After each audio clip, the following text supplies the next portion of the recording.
Good morning student, मैं रवि कुमार और आज हम पढ़ने जा रहे हैं कार्य तथा ऊर्जा, वर्क और एनर्जी। पिछले कुछ अध्यायों में हम वस्तुओं की गति के वर्णन के तरीकों, गति का कारण, गुरुत्वाकर्षण के बारे में चर्चा कर चुके हैं। कार्य एक अन्य अवधारणा है जो हमें अनेक प्राकृतिक घटनाओं को समझने, उनकी व्याख्या करने में सहायता करती है। ऊर्जा तथा शक्ति का कार्य से निकट संबंध है। इस अध्याय में हम इन अवधारणाओं के बारे में बच्चों अध्ययन करेंगे। अब आगे क्या होता है बच्चों, सुनिए कि सभी सजीवों को भोजन की आवश्यकता होती है। जीवित रहने के लिए सजीवों को उनके मूलभूत गतिविधियां करनी पड़ती हैं। इन गतिविधियों को हम जैव प्रक्रम बोलते हैं। इन प्रक्रम के लिए ऊर्जा भोजन से प्राप्त होती है।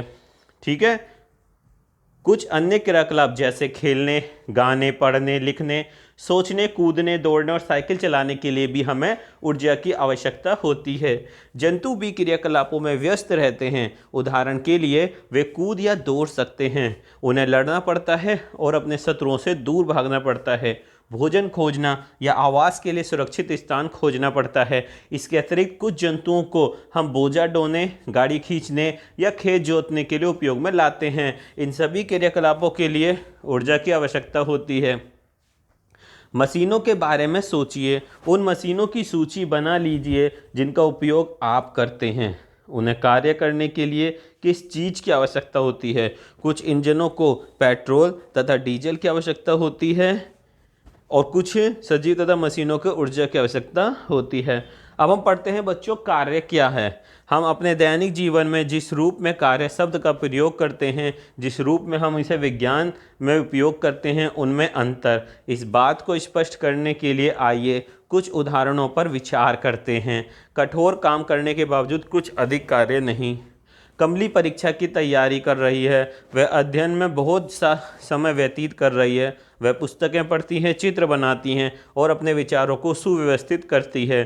प्रश्न पत्रों को एकत्रित करती है, कक्षाओं में उपस्थित रहती है, अपने मित्रों के साथ समस्याओं पर विचार विमर्श भी करती है और प्रयोग करती है। इन क्रियाकलापों पर वह बहुत सी ऊर्जा व्यय करती है। सामान्य बोलचाल में वह कठोर काम कर रही है। यदि हम कार्य को वैज्ञानिक परिभाषा के अनुसार देखें तो हम इसे कठोर काम में बहुत थोड़ा कार्य सम्मिलित है।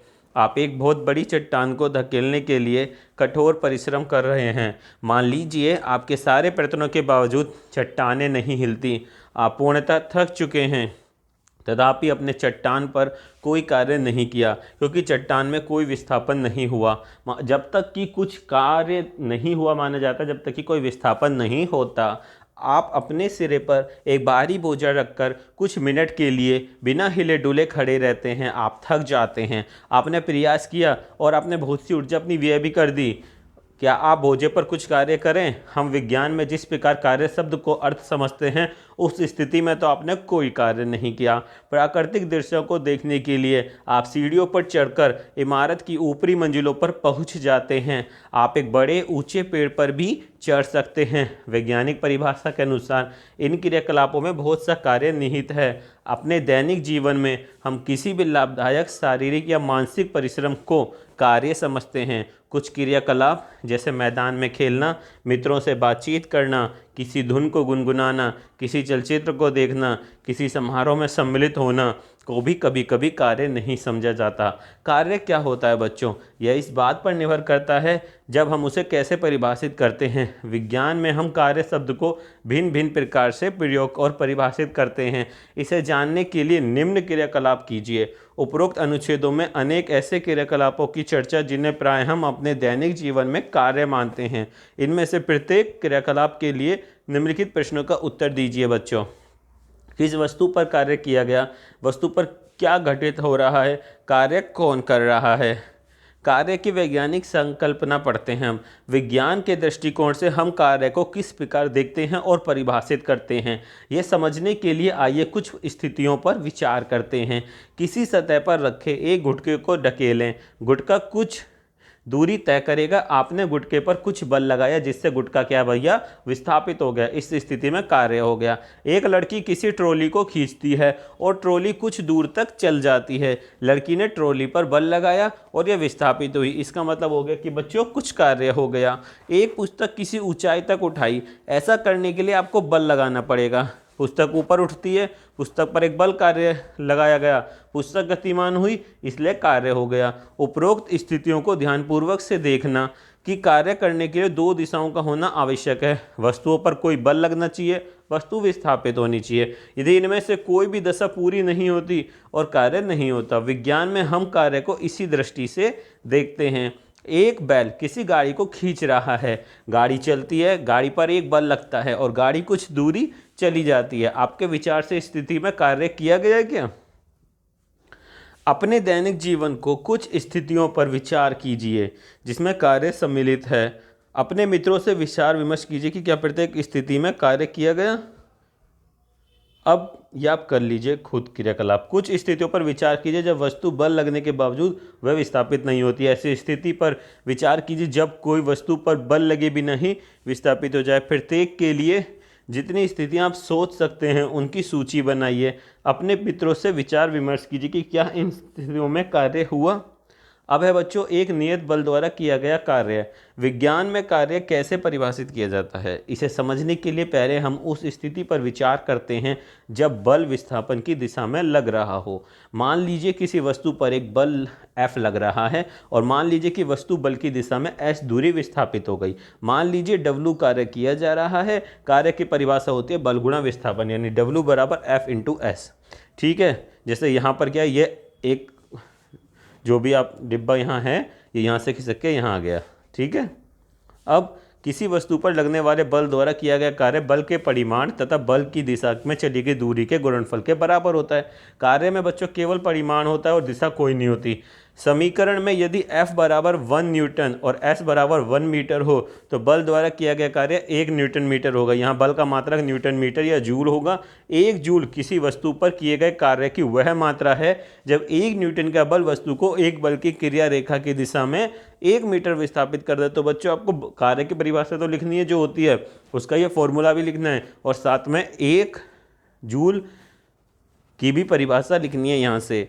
अब हम पढ़ते हैं कि समीकरण 11.1 को ध्यानपूर्वक देखिए। यदि वस्तु पर लगने वाला बल शून्य है तो क्या कार्य किया गया। यदि वस्तु का विस्थापन शून्य है तो क्या कार्य कितना होगा, उन दिशाओं में उल्लेख कीजिए। अब है किसी वस्तु पर 5 न्यूटन का बल लगा है, बल की दिशा में 2 मीटर विस्थापित हो गई। यदि विस्थापन होते समय लगातार वस्तु बल लगता रहे तो समीकरण के अनुसार किया गया कार्य कितना होगा। कार्य बराबर बल गुणा विस्थापन, 5 गुणा 2 यानी 10 जूल या 10 न्यूटन मीटर।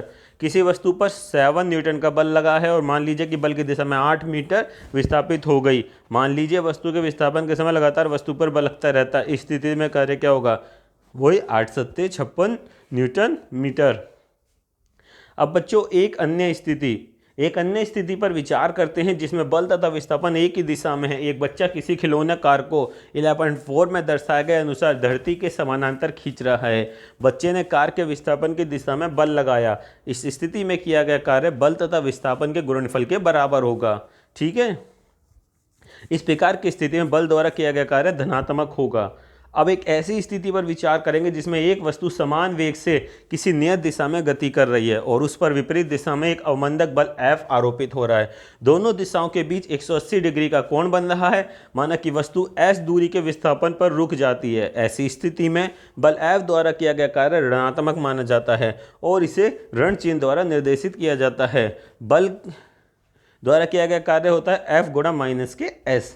जब बल विस्थापन की दिशा के विपरीत दिशा में होती है तो किया गया कार्य ऋणात्मक होता है और जब बल विस्थापन की दिशा में लगता है तो किया गया कार्य धनात्मक होता है। तो आपको मुझे बताना है कि कार्य धनात्मक और ऋणात्मक कब होता है। उपरोक्त विचार विमर्श से यह स्पष्ट हुआ कि किसी बल द्वारा किया गया कार्य धनात्मक अथवा ऋणात्मक से कोई एक हो सकता है। इसे समझने के लिए क्रियाकलाप कीजिए ये वाला। ठीक है, तो हम ये न्यूमेरिकल पढ़ते हैं कि एक कुली 15 किलोग्राम का बोझ धरती पर 1.5 मीटर ऊपर उठाकर अपने सिरे पर रखता है और उसके द्वारा बोझ पर किए गए कार्य का परिकलन करना है। ठीक है, 15 किलोग्राम गुणा 1.5। ठीक है, लेकिन यहाँ क्या है बच्चों, आपको 15 किलोग्राम दिया है, F नहीं दिया, तो बल कार्य बराबर होता है बल गुणा विस्थापन और बल बराबर होता है द्रव्यमान गुणा त्वरण। तो द्रव्यमान 15, त्वरण 10 और दूरी 1.5, तीनों को मल्टीप्लाई करके जूल में आंसर ला दो। हम सब कब कहते हैं कि कार्य किया गया, ये चारों क्वेश्चन बच्चों आप अपनी कॉपी पर मुझे दिखाएंगे। जब किसी वस्तु पर लगने वाला बल इसके विस्थापन की दिशा में हो तो किए गए कार्य का व्यंजक बताइए, ये भी करना है। 1 जूल की परिभाषा मैंने आपको कहा था करनी है। बैलों की एक जोड़ी खेत जोतते समय किसी हल पर 140 न्यूटन बल लगता है। जोता गया खेत 15 मीटर लंबा है। खेत की लंबाई को जोतने में कितना कार्य हुआ? 140 गुणा 15। ठीक है, तो ला देना। अब है बच्चों ऊर्जा। ऊर्जा के बिना जीवन असंभव होता है। ऊर्जा की आवश्यकता दिन प्रतिदिन बढ़ रही है। हमें ऊर्जा कहाँ से प्राप्त होती है? सूर्य हमारे लिए ऊर्जा का सबसे बड़ा प्राकृतिक स्रोत है। हमारे ऊर्जा के बहुत से स्रोत सूर्य से उत्पन्न होते हैं। हम परमाणुओं के नाभिक से, पृथ्वी के आंतरिक भागों में तथा ज्वारभाटों से भी ऊर्जा प्राप्त कर सकते हैं। अब क्या होता है, अब ये पढ़िए कि अब ऊर्जा शब्द का प्रयोग हमारे दैनिक जीवन में होता रहता है, किंतु विज्ञान में एक निश्चित एवं परिशुद्ध अर्थ है। क्या अर्थ है? आइए निम्नलिखित उदाहरणों पर विचार करें। जब तीव्र वेग से गतिशील क्रिकेट की गेंद स्थिर विकेटों से टकराती है तो विकेट दूर जाकर गिरते हैं। इस प्रकार जब हम किसी वस्तु को किसी निश्चित ऊंचाई तक उठाते हैं तब उसमें कार्य करने की क्षमता समाहित हो जाती है।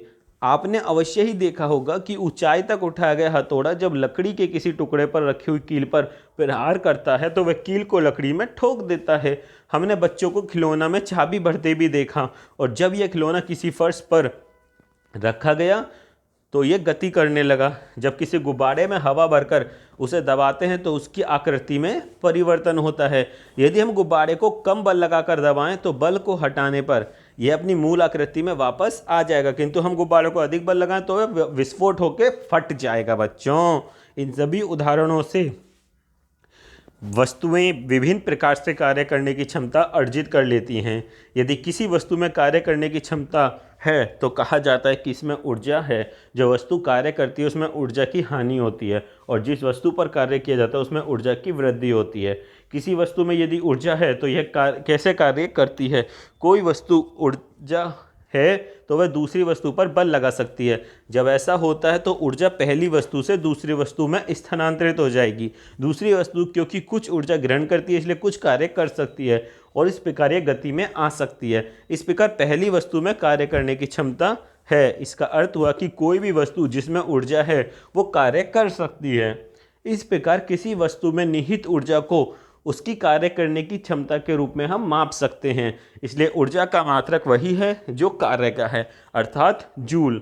1 जूल कार्य करने के लिए भी ऊर्जा की एक मात्रा 1 जूल ही होगी।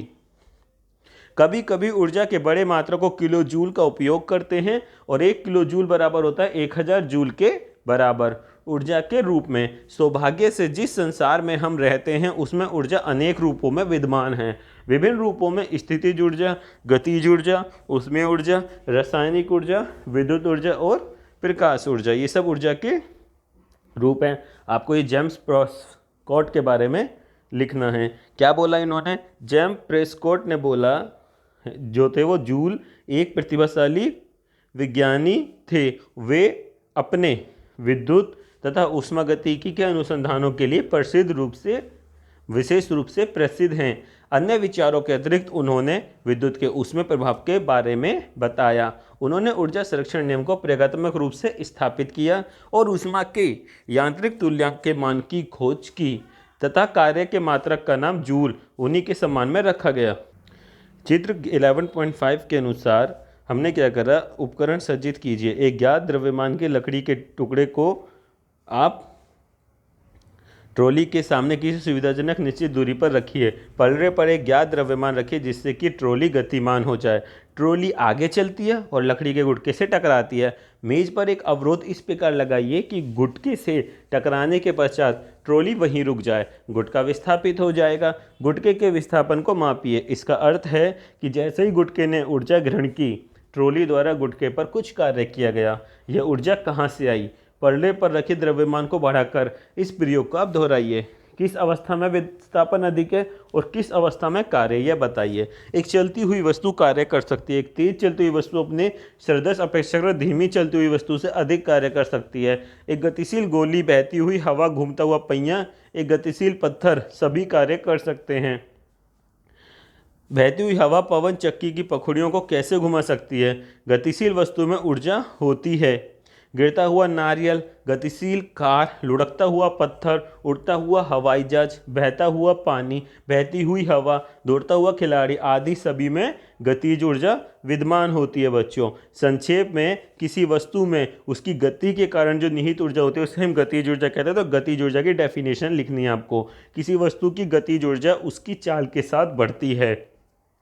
किसी गतिशील वस्तु में उसकी गति के कारण कितनी ऊर्जा निहित होती है? परिभाषा के अनुसार हम कह सकते हैं कि किसी निश्चित वेग से गतिशील वस्तु की गतिज ऊर्जा उस वस्तु पर इस वेग को प्राप्त करने के लिए किए गए कार्य के बराबर होती है। आइए अब किसी वस्तु की गतिज ऊर्जा को एक समीकरण के रूप में लिखे। तो डेफिनेशन लिखोगे फिर ये समीकरण लिखोगे क्या? W बराबर ई के बराबर हाफ mv स्क्वायर, ये लिखना है आपको। आइए अब किसी वस्तु को, तो क्या होता है, मान लीजिए m द्रव्यमान की एक वस्तु एक समान वेग u से गतिशील है। मान लीजिए जब इस पर एक बल F विस्थापन की दिशा में लगा तो वस्तु s दूरी तक विस्थापित हो गई। 11.1 से किया गया कार्य W जो है वो Fs के बराबर है। वस्तु पर किए गए कार्य के कारण इसके वेग में क्या हुआ? परिवर्तन। मान लिया कि इसका वेग u से अब हो गया v। मान लीजिए कि उत्पन्न हुए त्वरण का मान a है। अनुभाग 8.5 में हमने गति के समीकरणों के बारे में अध्ययन किया। एक समान त्वरण a से गतिशील किसी वस्तु के प्रारंभिक वेग u, अंतिम वेग v तथा विस्थापन h के बीच में निम्न संबंध होता है, v square minus u square equal to 2as। यहाँ से s बराबर आ जाएगा v square minus u square upon 2a। ये 2a नीचे चला जाएगा। अब क्या होगा? चूंकि हम सभी जानते हैं कि f बराबर होता है ma, ठीक है। इस प्रकार 11.2 को समीकरण 11.1 में रखेंगे, ठीक है। 11.1 समीकरण क्या थी बच्चों आपकी?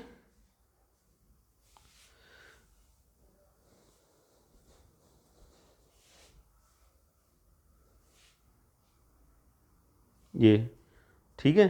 तो यहाँ जब आप रखोगे तो W बराबर क्या हो जाएगा? एम ए हो जाएगा, मल्टीप्लाई में v square minus u square upon 2a, अर्थात W बराबर half m v square minus u square. यदि वस्तु की गति अपनी विराम अवस्था से प्रारंभ करती है तो u बराबर 0 हो जाएगा, तो W बराबर हो जाएगा हाफ m वी स्क्वायर। किया गया कार्य वस्तु की गतिज ऊर्जा में परिवर्तन के बराबर होगा। तो u बराबर 0 तो हाफ m वी स्क्वायर किया गया कार्य होगा। अब द्रव्यमान m द्रव्यमान की तथा एक समान वेग v से गतिशील वस्तु की गतिज ऊर्जा का मान क्या होगा? E के बराबर हाफ m वी स्क्वायर। देखो 15 किलोग्राम द्रव्यमान की एक वस्तु 4 मीटर प्रति सेकंड के वेग से गतिशील है। वस्तु की गतिज ऊर्जा कितनी है? सिंपल सी बात, m भी दिया v भी दिया, तो E बराबर half m v square. 15 kg 4 metre प्रति सेकंड, 4 मीटर प्रति सेकंड, 4 चौक 16 85, 16 और 8 24, 240 को 2 से डिवाइड करोगे 120। यदि किसी कार का द्रव्यमान 1500 किलोग्राम है तो उसका वेग 30 किलोमीटर प्रति आवर्स है से 60 किलोमीटर प्रति आवर्स तक बढ़ाने में कितना कार्य होगा? तो बच्चों कार का जो द्रव्यमान है वो है 1500, प्रारंभिक वेग 30, ठीक है। तो इस प्रकार जो होगा उसका प्रारंभिक हो गया मीटर प्रति सेकंड में 25/3, ठीक है, मीटर प्रति सेकंड। इसी प्रकार से अंतिम वेग निकाल लोगे। 60 किलोमीटर प्रति आवर है तो 50/3 मीटर प्रति सेकंड हो जाएगा। जो कार की प्रारंभिक गतिज ऊर्जा होगी वो हाफ एम यू स्क्वायर होगी, यू लेंगे तो 1500 किलोग्राम गुणा 25/3, ठीक है। और इस प्रकार उसकी जो अंतिम ऊर्जा होगी ये अंतिम वेग लेंगे तो वो हो जाएगा आपका हाफ 1500 kg 50/3 यानी 625 000/3 जूल। तो किया गया कार्य क्या होगा? गतिज ऊर्जा में परिवर्तन, ठीक है। प्रारंभिक वेग में जो गतिज ऊर्जा आई थी और अंतिम वेग में, यानी EKF माइनस EKT, तो ये आप निकाल दोगे, ठीक है बच्चों। तो इस तरीके से क्या है निकल जाएगा। इस तरीके से ये सारे क्वेश्चन किसी वस्तु की गतिज ऊर्जा क्या होती है, किसी वस्तु की गति ऊर्जा के लिए व्यंजक लिखना है और ये वाला न्यूमेरिकल आपको खुद करना है। तो बच्चों आज के लिए इतना ही। थैंक यू, जय माता दी।